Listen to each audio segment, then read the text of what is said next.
The first monument of the year is here, the 2025 Milano-Sanremo, a grueling 289-kilometer test of patience, endurance, and timing. The longest one-day race on the calendar, La Primavera is a slow-burning fuse that ignites in the final 25 kilometers, where only the strongest, the smartest, and the luckiest survive. And one big question that's on all of our minds that looms over the 116th edition: will Tadej Pogacar finally win it? He's thrown everything at this race, all-out attacks on the Poggio, relentless accelerations, but so far, no victory. Tadej Pogacar himself knows how elusive this monument is. Milano-Sanremo, probably the race that will torment me for the longest time. He admitted in an interview late last year, even though he's fast, he's not fast enough for reduced group sprint where Philipsen, Milan, or Pedersen will always have the upper hand. Time to mix things up for Tadej Pogacar in Milano-Sanremo. Now, hear me out.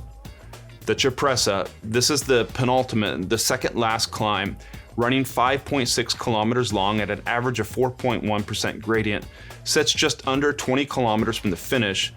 No one has won from an attack here since the Italian Gabriele Colombo in 1996. Well, that superstrata road between the Cipressa and the Poggio always lets the peloton chase back. But if anyone can break that cycle, it's Pogacar. This winter, he was spotted in his world champion rainbow jersey, testing his limits on the Cipressa, putting himself in what seemed to be a full gas rehearsal for March 22nd. His teammate Tim Wellens joked, "We have it into our heads to do the Cipressa in under 9 minutes." A joke? Well, maybe, but when Tadej Pogacar jokes, the peloton panics. Milano-Sanremo, it's long, controlled, and cruel. The riders roll along the Po Valley and the Ligurian coast for hours before the race explodes in the final 25 kilometers, because after a set of smaller climbs, it's a brutal 1-2 punch. First comes the Cipressa, where Pogacar may roll the dice. Again, this is the second last climb, and we don't often see riders trying from so far out. Because after that, well, it's the Poggio, running over 3.7 kilometers, 3.5% average gradient. It's not about the steepness, it's about the timing. Go too early and you risk dragging rivals with you. Wait too long and the sprinters stay in contention. This is where Pogacar has attacked before, but so far it hasn't been enough. Finally, the descent into Sanremo, a white-knuckle plunge at 80 kilometers an hour. Matej Morovic's dropper post masterclass won him the race in 2022. Anyone hoping to escape has to risk everything on this descent. Let's look at the favorites of the 2025 Milano-Sanremo. Tadej Pogacar is numero uno, the cycling sun king, in a land where the meek worship strength, speed, and aggression. There are many, however, who are out for his throat. Mathieu van der Poel, a past winner in Milano-Sanremo, defending world champion, and last year, well, he helped deliver Jasper Philipsen to the victory. He knows how to win here. He can do it himself, or he can set up Philipsen. His recent performances in Tirreno-Adriatico showed he's in form. I was really on the limit, van der Poel admitted after one of Tirreno's toughest stages. It rained and it was cold all week, but his limit is better than most riders' best. Tom Pidcock, riding like a man possessed in 2025, the Brit lit up Strade Bianche, rode strong in Tirreno-Adriatico, and has the technical skills to thrive on the Poggio and on the descent. If he's there at the front, expect fireworks.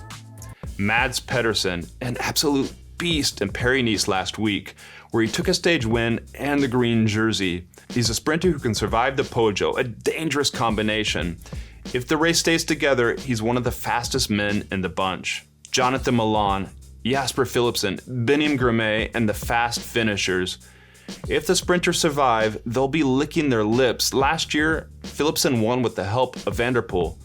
Jonathan Milan, well, we saw in Tirreno-Adriatico, he's in top form. Olaf Koy, Arnold De Lee, and Michael Matthews all know how to win long, brutal races.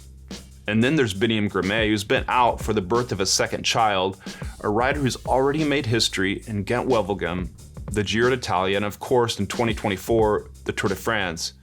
He has the power to make it over the Poggio and the speed to win on the Via Roma. Of note, no Wout van Aert. The 2020 winner, the Belgian, is skipping Sanremo to focus on the races that mean the most to him, the ones he wants to add to his Palmars, the Tour of Flanders and Paris-Roubaix. He wants his name in those history books. He's willing to sacrifice everything for them. The big question as the days, the hours tick by before Milano-Sanremo, can Pogacar finally escape for victory?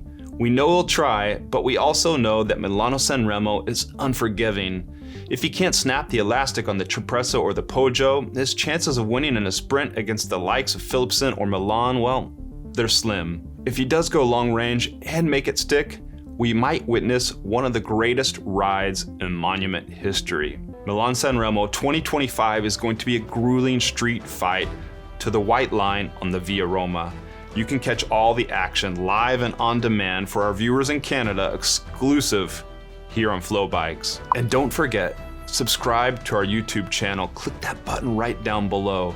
That way you're not going to miss out any of the upcoming coverage. We got analysis, interviews, and on-the-ground coverage. I'll be there. Flanders, Roubaix, the Giro d'Italia, the Dauphiné, and of course, this July, the 2025 Tour de France. This Saturday, La Primavera will deliver another legendary chapter. Will it finally belong to the almighty Tadej Pogacar?